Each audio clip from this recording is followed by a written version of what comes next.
for Justice student group. We are here for our interview series on Akhanda Pratigya Crime Prevention Awareness Campaign. Akhanda Pratigya is a campaign basically through which we want to create awareness in our society against whatever crime is going on against women. So, for our second interview series, we have Mrs. Khushbu Jha ma'am, forensic expert and CEO, Forensic Investigation Consultant Services, Delhi.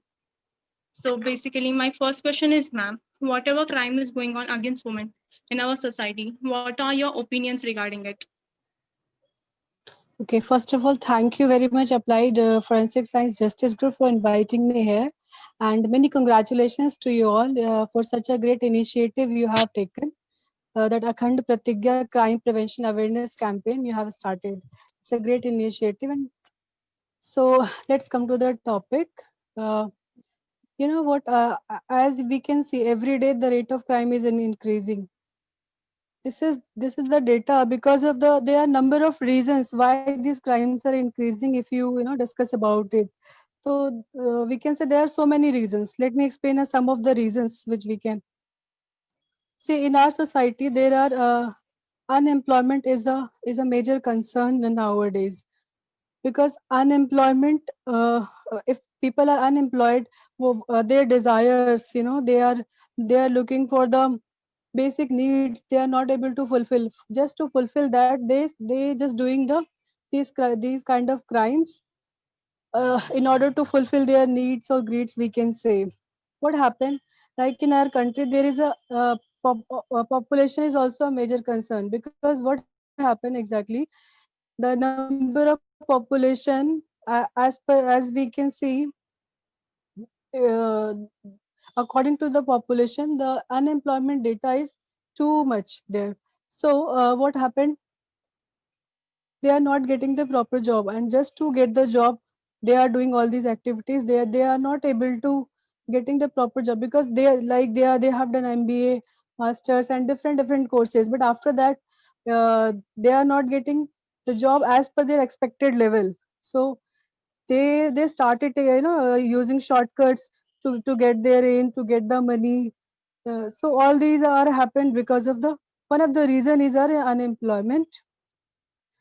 And crime की अगर हम बात करें तो जो आपका corruption, ऐसा नहीं है कि सिर्फ हम some of the reason like people say the illiterate people are doing the crime.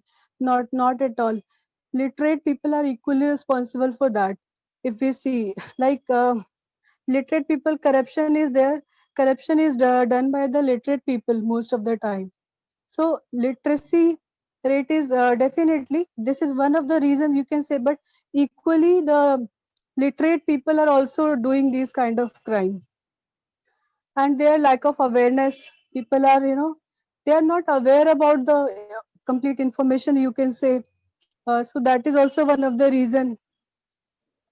Poverty is also there, but this is not like only poverty is the reason.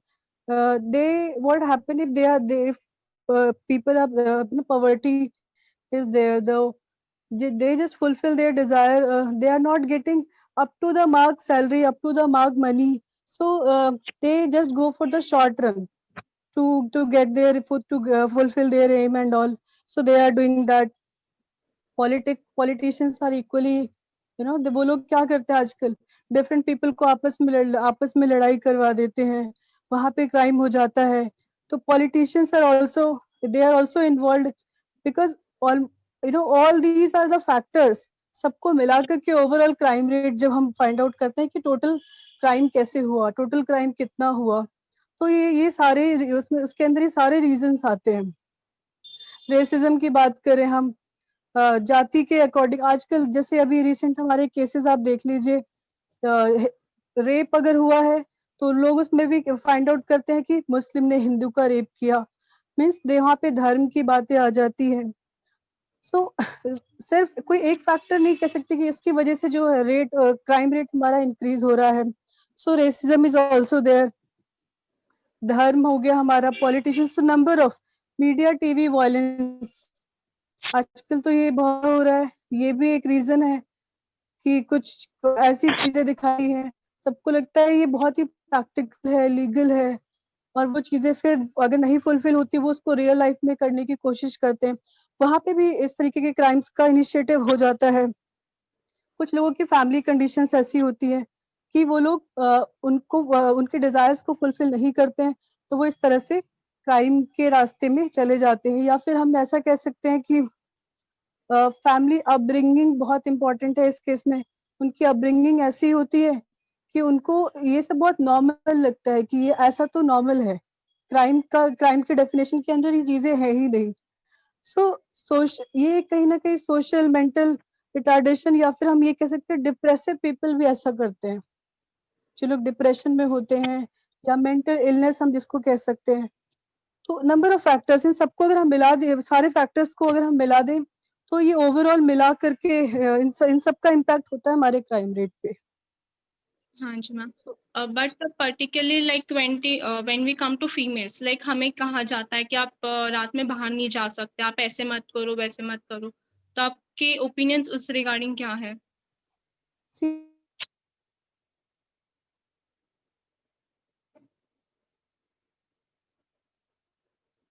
तो ये हो सकता है क्राइम को रोकने का। इसके लिए अभी अभी ऐसा क्यों हो रहा है, क्योंकि पहले के टाइम पे क्या होता था, लोग अवेयर ही नहीं थे लोगों को।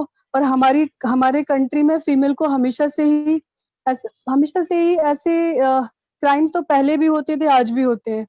बट क्या है कि आज के डेट में क्राइम रिपोर्ट किए जा रहे हैं, केसेस को एफआईआर किया जा रहा है, केसेस को रिपोर्ट, नंबर ऑफ रिपोर्टिंग्स बढ़ गए हैं। Yes ma'am. पहले क्या था कि लोग केस रिपोर्ट ही नहीं करते थे, तो इसीलिए अभी का जो डेटा है वो ज्यादा है। और क्राइम पहले भी इतना ही था, अभी भी इतना ही है, बढ़ा है थोड़ा सा ऑब्वियसली, वो उसके मल्टीपल फैक्टर्स उसके भी हैं। लेकिन ऐसा हम बिल्कुल नहीं कह सकते कि आप रात में नहीं जाएंगे तो रात में ही क्राइम होता है, क्या ऐसा तो नहीं है, दिन में भी क्राइम होता है। तो अब ऐसा कुछ सिलेक्टिव रीजंस नहीं हो सकता है कि इस वजह से क्राइम होता है ना। क्राइम का कोई पर्टिकुलर क्राइटेरिया नहीं हम डिफाइन कर सकते हैं। और ये एक सोशल, इसके पीछे बहुत सारे रीजंस होते हैं जो लोग क्राइम कर रहे हैं। ठीक है, जैसे मान लीजिए हमारे जो यूजुअली क्या होता है घरों में, कि लोग देखते हैं कि घर में हमेशा मोस्ट रूरल, कुछ अर्बन एरियाज में भी ऐसा ही होता है,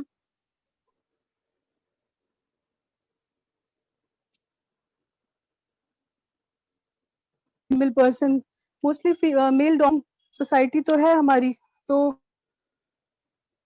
ये वो ज्यादा नहीं बोलेगी, मेल मेल हमेशा अपने को। जब बच्चा देखता है उस चीज को इस तरह से, उसको लगता है ऐसा ही है, फीमेल नहीं बोलनी चाहिए, फीमेल नहीं निकलनी चाहिए, क्यों? क्योंकि उसने अपने घर में ऐसा देखा है। बट ऐसा नहीं होता कि आपने जो देखा है वो सही है, उसके हिसाब से वो सही है, but as a human being या एज अ कॉन्स्टिट्यूशन ऐसा बिल्कुल भी सही नहीं है। और धीरे धीरे ये चीजें चेंज हो रही है, टाइम लगेगा बट डेफिनेटली चेंजेस तो होंगे। और ये बिल्कुल भी क्राइटेरिया नहीं हो सकता कि रात में आप जाएंगे तो आपके साथ रेप हो जाएगा, क्राइम हो जाएगा किसी के भी साथ, या आप दिन में जाएंगे तो नहीं होगा। दिन का डेटा भी उतना ही है, रात का डेटा भी आप देखें तो उससे कुछ अलग नहीं रहा है, दिन में भी क्राइम होते हैं। और क्राइम करने वाले कोई अलग नहीं, अपने ही नोन लोग होते हैं, जानने वाले लोग होते हैं मोस्टली। तो ये यस सारी मैम। चीजें हैं। ये जी जी। Ma'am so like whatever crime अब जो हो रहे हैं, तो जजमेंट लाइक जस्टिस सिस्टम के थ्रू जो पास होते हैं, तो like are they correct and suitable, या like we should make any changes because crime rate day by day increase हो रहा है? सो सी अगर हम अपने जस्टिस सिस्टम की बात करें, तो जस्टिस सिस्टम में लूप होल्स पहले भी थे, इनमें अमेंडमेंट्स भी किए गए, इसके बावजूद भी लूप होल्स तो हैं। बट जस्टिस सिस्टम में जैसे निर्भया केस के बाद 2012-13 में अमेंडमेंट्स किए गए, फास्ट ट्रैक कोर्ट आया, इसमें इनिशिएटिव, बट आप देखिए रिजल्ट, अल्टीमेटली जो आउटकम है वो अभी भी वही है, अभी भी रेप हो रहे हैं, अभी भी ये हीनियस क्राइम, एसिड अटैक, ये सारी चीजें अभी भी हो रही हैं। तो सिर्फ लॉस को या अमेंडमेंट कर देने से नहीं होता, उस पर कितना एक्ट किया गया है, वो कितना स्ट्रिक्टली फॉलो किया गया है, वो उससे कहीं ज्यादा इम्पोर्टेंट है।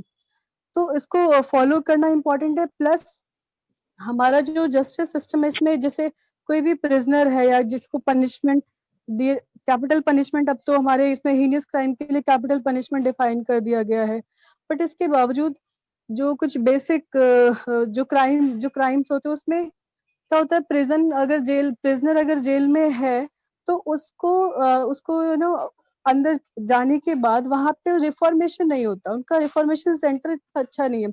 जो जाता है, मान लीजिए किसी ने पहली बार क्राइम किया, वो जाता है, वो और ज्यादा क्रिमिनल एक्टिविटी बढ़ जाती है जब वो बाहर आता है। ऐसा रिफॉर्मेशन सेंटर होना चाहिए प्रिजनर्स के लिए, जो जो पहली बार क्राइम किया या जो एक दो बार, तो वो वहां से ठीक होकर के बाहर आए और आने के बाद वो ऐसा क्राइम रिपीट ना करे। ऐसा उसको रिफॉर्म किया जाना चाहिए जेल के अंदर में। बट ऐसा नहीं होता, वो और ऐसे खतरनाक कैदियों से मिलता और ज्यादा खतरनाक होकर के बाहर आता है।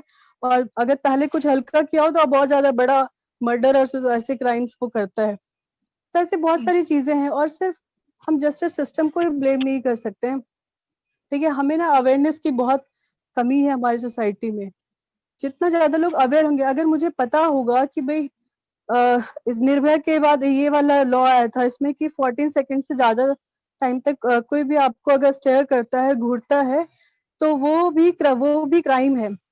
लेकिन उसके बाद कितने ऐसे केसेस रिपोर्ट किए गए होंगे और कितने लोगों को ये बात मालूम होगी। उस टाइम पे शायद कुछ लोगों को मालूम भी हो, फिर वही हम पहले पढ़ा करते थे न्यूज़पेपर्स में इसमें कि अमेरिका में और दूसरी कंट्रीज में कि ऐसा भी होता है, तो हम सोचते थे हमारे यहाँ तो मतलब लोग रेप करके भी आराम से घूम रहे होते हैं, और वहां पे किसी को कुछ सेकंड्स के लिए आप देख रहे हैं, तो वो क्राइम की कैटेगरी में आ रहा है। तो वो सारी चीजों को देखते हुए इंडिया में भी इसका स्टार्ट हुआ, ये इस क्राइम को अमेंड किया गया था इस क्राइम को। लेकिन क्या हुआ कि इसको फॉलो उतना स्ट्रिक्टली नहीं किया जा रहा है, रिपोर्टिंग नहीं हो रही है ना। हमें हमें अगर अगर कोई देखता है या तो क्या जनरली क्या होता है, छोड़ो, जाने दो, कुछ देर तक पीछा किया, छोड़ दिया। मतलब ये तो क्राइम को हम समझ ही नहीं रहे कि कोई अगर हमें देख रहा है तो ये भी क्राइम है, ये तो हम सोचते ही नहीं है। क्योंकि और क्राइम का मतलब यही नहीं होता है कि कोई आपका कोई भी रेप करे या मर्डर करे तभी क्राइम है, या फिर पीछा करे एंड ऑल। ये भी क्राइम है, आपको मेंटली सोशली कैसे भी, if you are not comfortable, that is crime. कोई किसी की वजह से समहाउ फिजिकली, मेंटली, सोशली देख रहा है, बोल रहा है, मैसेजेस कर रहा है, एनीवेज। हाँ तो ये जी, हाँ। इसमें मुझे लगता है रिफॉर्मेशन की जरूरत है, स्ट्रिक्टली लॉज को फॉलो करने की जरूरत है। और मुझे लगता है कि लोगों को, अगर आपको थोड़ी भी प्रॉब्लम हो रही है, पहली बार ही आपके साथ कुछ हो रहा है, तो आप पुलिस को रिपोर्ट करिए। फॉर एग्जाम्पल, अगर हमें कोई भी बीमारी होती है, अगर हम कुछ भी होता है, हम तुरंत हॉस्पिटल जाते हैं ताकि हम ठीक हो जाए। सिमिलरली अगर आपको कोई भी क्राइम से रिलेटेड कुछ भी प्रॉब्लम हो रही है, आप पुलिस को इमीडिएटली रिपोर्ट करिए। फर्स्ट एक्शन तो हमें खुद लेना होगा, उसके बाद हम बाकी लोगों को बोल सकते हैं या पुलिस ने काम नहीं किया, या हमारा जिस जस्टिस सिस्टम है उसमें कितना लूप होल है, उसमें कितना टाइम लग गया। वो सिर्फ नेक्स्ट स्टेप है। प्राइमरी तो हमें रिपोर्टिंग करनी है। इंडिया में 55% अगर केसेस ऐसे हैं जिनका कुछ ना कुछ सोल्यूशन हुआ या रिपोर्टिंग हुई, लेकिन 45% ऐसे हैं जिसमें क्या होता है कि लोग समझौता कर लेते हैं। अभी जो हरियाणा वाला वल्लभगढ़ वाला केस हुआ है, इसमें भी यही था कि समझौता कर लिया था पहली बार, 2 साल बाद अब क्या हुआ, उसको मार दिया गया। तो मोस्ट ऑफ द केसेस में हमारे यहाँ पे आप देखेंगे तो समझौता कर लेते हैं। लड़की है, फिर लड़की है, लोगों को पता चल जाएगा, लोग क्या कहेंगे, परिवार में 10 जगह। एक काम करते हैं, लड़की है, इसकी बदनामी ना हो, इस वजह से हम बोले ही नहीं आगे, वहीं पे मैटर शॉर्ट आउट कर ले। प्रॉब्लम वहीं से शुरू होती है। और आप हमेशा देखेंगे मोस्ट ऑफ द टाइम जो बॉयज की फैमिली है, जो कल्प्रिट बॉयज हम कह सकते हैं, उनको उनकी फैमिली सपोर्ट कर रही होती है। गर्ल्स की फैमिली सेटल करने की चाहत रखती है कि सेटल हो जाए, बात ना फैले। वो गर्ल्स को नहीं सपोर्ट कर रहे होते इतना जितना बॉयज को, जबकि वो क्रिमिनल होते हैं, वो क्रिमिनल माइंडसेट के लोग होते हैं, उनको इतना सपोर्ट करते हैं। तो वो चीजें भी आपको देखना चाहिए कि जब वो अपने अपने बच्चे को क्रिमिनल होते हुए, ऐसी गलती करते हुए उनको सपोर्ट कर रहे हैं, तो आपके डॉटर की तो गलती ही नहीं है। आप फैमिली को भी इक्वली सपोर्ट करना चाहिए। तो ऐसी बहुत सारी चीजें हैं, वो करना चाहिए इम्प्लीमेंटेशन। और हमारे सिस्टम में डेफिनेटली टाइम टेकिंग प्रोसेस तो बहुत है। वो मुझे तो ये लगता है कि फास्ट ट्रैक की जरूरत क्यों है, क्यों नहीं हर एक्शन पे, हर कंप्लेंट पे ऐसा एक्शन होना चाहिए कि हमें फास्ट ट्रैक की अलग से, क्योंकि अब हर हर केस में फास्ट ट्रैक अलग से कैसे लेके आओगे।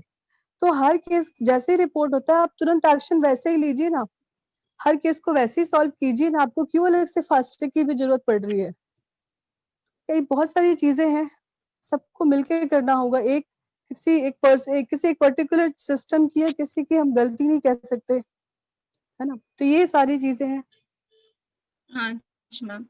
तो बट बेसिकली अगर रेप केसेस, एसिड केसेस के अलावा लाइक गर्ल्स को घर पे से ऐसा होता है कि ये मत पहनो, लोग क्या कहेंगे, बाहर मत जाओ, ऐसे मत करो, ज्यादा स्टडीज नहीं करवाते हैं, तो उसके रिगार्डिंग लाइक क्या कर सकते हैं हम अवेयर लाइक सोसाइटी में? जी, इसके लिए मुझे जो लगता है कि हमें गर्ल्स को ऐसा कहने के पीछे रीजन क्या है वो समझना चाहिए कि आप हम क्यों बोले उनको कि आप जो है बाहर मत जाइए। आप कॉलेज अगर पढ़ने के लिए बाहर भेजते हैं तो लोगों को लगता है कि मतलब कुछ भी हो सकता है उनके साथ, बहुत अनसेफ फील करते हैं। ये सारी जो चीजें हैं ये क्राइम की वजह से, कि वहां पे जाएंगे तो रेप ना हो जाए, कोई कुछ कहना दे, कोई टीजिंग ना हो जाए, बहुत सारी चीजें। तो ये सारी चीज, तो इसमें ये कोई सोल्यूशन नहीं हो सकता कि आप कम पढ़ाएं। इनफैक्ट आपको और ज्यादा पढ़ाना है, लोगों को अवेयर करना, आपको अपने आप को स्ट्रांग करना है। बहुत सारी ट्रेनिंग्स अभी कुछ है भी, जैसे सेल्फ डिफेंस वगैरह, बट ये आप कब तक करेंगे? इसमें इतना मुझे नहीं लगता है कि कोई बहुत ज्यादा सेल्फ डिफेंस कुछ हद तक काम कर सकता है, बट आप किस किस को देंगे, कहाँ तक जी। देंगे? वो चीजें हैं। तो बट ठीक है, आप कुछ ट्रेनिंग्स, कुछ अवेयरनेस, बहुत सारी चीजों के ऊपर, लॉज के ऊपर, एक एक चीज, जैसे अभी हम बात करते हैं स्टॉकिंग की। स्टॉकिंग में क्या होता है, लोगों को लगता है कि पीछा करना सिर्फ यही नहीं होता कि कोई पैदल चल के जा रहा है, आप उसके पीछे जा रहे हैं तो तभी आप पीछा कर रहे हैं। आपको मैसेंजर पे कोई हाई लिखा, आपने रिप्लाई नहीं किया, फिर से हाई लिखा, फिर नहीं रिप्लाई किया, फिर आपको हाई लिखा, आप बोल रहे हैं not interested, don't text me, फिर भी आपको हाई कर रहे हैं। इसका ये भी मॉर्फिंग है, ये भी पीछा करना ही, ये भी स्टॉकिंग है। तो ये सारी जो चीजें हैं, आजकल सोशल मीडिया पे देखिए आप, ये सारी चीजें देख रहे हैं लोगों को। तो आप नंबर ऑफ मैसेजेस ऐसे कितने सारे होते होंगे, कितने लोग कंप्लेन करते होंगे, लोग क्या करते हैं, इग्नोर करते हैं। इग्नोर नहीं करना, इग्नोर बिल्कुल नहीं करना है किसी भी चीज को, हमें एक्शन लेना है। हमें वहां पे जो भी उसके अगेंस्ट लॉज है, जो भी उसके खिलाफ हम काम कर सकते हैं, वो हमें करना है, लोगों को अवेयर करना है। मेरे को लगता है कि अवेयरनेस बहुत इंपॉर्टेंट है, वहां पे सबको अवेयर करना चाहिए, गर्ल्स को, फैमिलीज को, इवन बॉयज को और ज्यादा। जी। तो एक ये चीज हो सकता है, प्लस गवर्नमेंट को कुछ इनिशिएटिव लेना चाहिए ऐसे कैंपेन्स को चलाने के लिए, ताकि हर समाज पूरा जागरूक हो एक साथ। कोई एक या दो या कुछ पर्टिकुलर लोग को हम जागरूक करके पूरा सॉल्यूशन नहीं निकाल सकते, और लॉन्ग टर्म विजन लेकर के इसमें गवर्नमेंट को, सोशल रिफॉर्मेशन जो लोग इसमें इन्वॉल्व है, उन सबको मिलके चलना होगा, उन सबको मिलके काम करना होगा इसमें, तभी हो सकता है। कोई एक पर्टिकुलर वर्ड नहीं हम कह सकते कि सिर्फ इस वजह से ऐसा हो जाएगा। एंड डेफिनेटली ये कोई सोल्यूशन नहीं होगा कि आप कपड़े ऐसे पहनो या नहीं, कैसे पहनो, वो चीज हम नहीं डिफाइन कर सकते, बिकॉज 3 साल की बच्ची का भी रेप होता है, अभी न्यूज में पढ़ा था 80 ईयर्स वुमेन का भी रेप होता है। तो मतलब आपका कपड़ा और ये सारी चीजें तो है ही नहीं, ये एक साइकोलॉजिकल डिसऑर्डर हम कह सकते हैं, या एक डर नहीं है लोगों में, क्योंकि अगर कोई भी क्राइम हुआ और तुरंत पनिशमेंट मिल गई उसको, तो एक एग्जाम्पल सेटअप होता है। और एक नहीं, हर केस में आप ऐसा करिए, कंटिन्यू 10 केस में करिए, अगले उसका क्राइम रेट, लोगों में डर ऐसा हो जाएगा कि लोग सोचेंगे कि अगर मुझे मरना होगा तभी मैं ऐसा करूंगा। तो ऐसी चीजें, ऐसे एग्जाम्पल्स होने चाहिए कि बाकी बहुत सारी कंट्रीज में इतने स्ट्रिक्ट लॉज हैं इन चीजों के पीछे, हमारे यहाँ पे तो बहुत ही ज्यादा लूप होल्स हैं, उसको फुलफिल करने की जरूरत है, बहुत ही इम्प्लीमेंटेशन क्विक करने की जरूरत है, तभी ये सारी चीजें शॉर्ट आउट होंगी। एंड कपड़े, एजुकेशन, ये सारी चीजें मैटर ही नहीं कर रही है उन लोगों के लिए, क्योंकि अगर ऐसा होता तो पहले के लोग तो बहुत फुल कपड़े और बहुत सारी चीज ऐसी चीजें करते थे, तो क्राइम तो तब भी इतना ही होता था, तभी वुमेन जो थी वो सप्रेसिव थी। आज के डेट में सब लोग पढ़ रहे हैं, बाहर निकल रहे हैं, तो एटलीस्ट वो लोग बोल रहे हैं, इसीलिए ऐसा लग रहा है कि क्राइम बढ़ रहा है, बिकॉज लोग बाहर जा रहे हैं, अब लोग बोलना सीख रहे हैं, ये डिफरेंस है बस। यस, यही कहेंगे। सो लाइक हम कोई स्टेप्स ले सकते हैं लाइक अपनी सोसाइटी जो भी है उसको सेफ एंड सिक्योर बना सके फीमेल्स एंड गर्ल्स के लिए? इसके लिए हम प्रॉपर एजुकेशन दे सकते हैं, ट्रेनिंग दे सकते हैं, गवर्नमेंट को इनिशिएटिव्स लेना होगा ताकि वो सब लोगों को अवेयर करें, बेसिक चीज़ों के बारे में बताएं। जैसे हमें अपने लॉस के बारे में पूरी इन्फॉर्मेशन नहीं होती, कहाँ कंप्लेंट करना है, किसको, अगर पुलिस हमारी बात नहीं सुनती है फिर हमें क्या करना है। तो हमें वो सारी जो इन्फॉर्मेशन है कलेक्टिव, वो हमें पता होना चाहिए, हमें हमारे बेसिक राइट्स पता होने चाहिए क्या है। तो ये सारी चीजें हैं, अगर कोई भी प्रॉब्लम होती है, कोई भी ऐसा केस होता है, तो हमें उसको तुरंत रिपोर्ट करना चाहिए, सबसे फर्स्ट जो हमें करना चाहिए। उसका नेक्स्ट स्टेप है कि जो सिस्टम है, पुलिस क्या कर रही है, उनको क्या क्या क्या करना चाहिए, फिर अगर वहां पे कुछ कमी आती तो हम किसको कंप्लेन कर सकते हैं। वो सारी चीजें मिला करके चलनी होगी। सोसाइटी को भी देखना होगा, क्योंकि देखिए जब हम घर में रहते हैं तो घर में एक फैमिली क्या आपको बता रही है नहीं, लेकिन जब आप घर से बाहर निकलते हैं तो आप एक सोशल पर्सन हो जाते हैं। तो उस केस में सोसाइटी का भी उतना ही इम्पोर्टेंट रोल है, फैमिली के बाद सोसाइटी का भी इतना ही इम्पोर्टेंट रोल है। जहाँ आप जा रहे हैं, जिस इंस्टीट्यूशन में, जिस ऑफिसेज में, सभी जगह इन सबको ही एक एक कलेक्टिव हम कह सकते हैं, इस कैंपेन को हमें स्ट्रॉन्ग करना होगा। प्रिवेंशन के लिए गवर्नमेंट को बहुत स्ट्रॉन्ग है, सिर्फ सेल्फ डिफेंस सिखा दिया आपने फिर भूल गए, ऐसे नहीं होता। आप कितने लोगों को सिखाएंगे, मुश्किल से आपको जी हर मैम। किसी को तो नहीं सिखा पाएंगे। आपको कुछ ऐसे कैंप जैसे बहुत सारी बीमारियों को, पोलियो को कैसे खत्म किया गया, घर घर जाकर के सबको खत्म किया गया।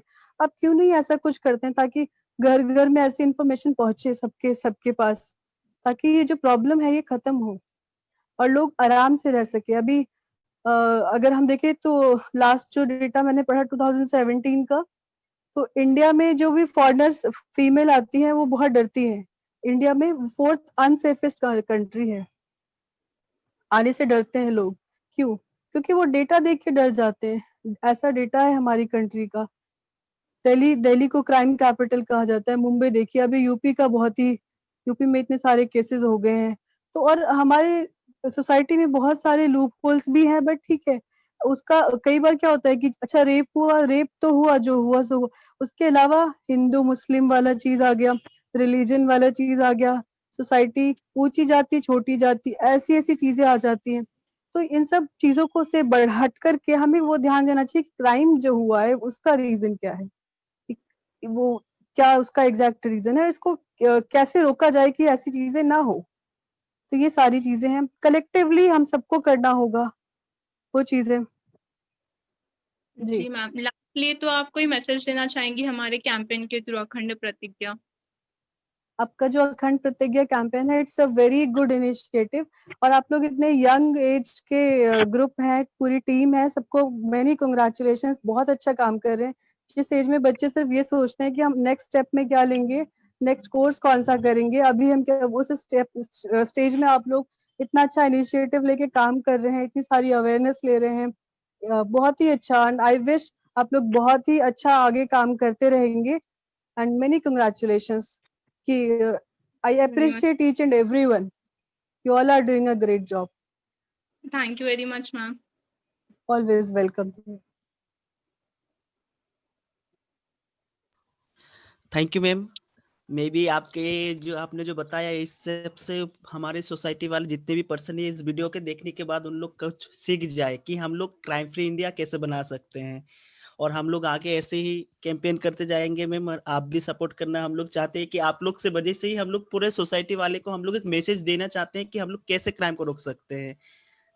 थैंक यू मैम आज थैंक के यू, इस लेक्चर के लिए। Thank you thank ma'am. You so much, thank you. I always with your team and all, if any support I can, I can do, I'll always with you all. Thank you very much. Thank you ma'am. Okay ma'am, thank you ma'am. Okay.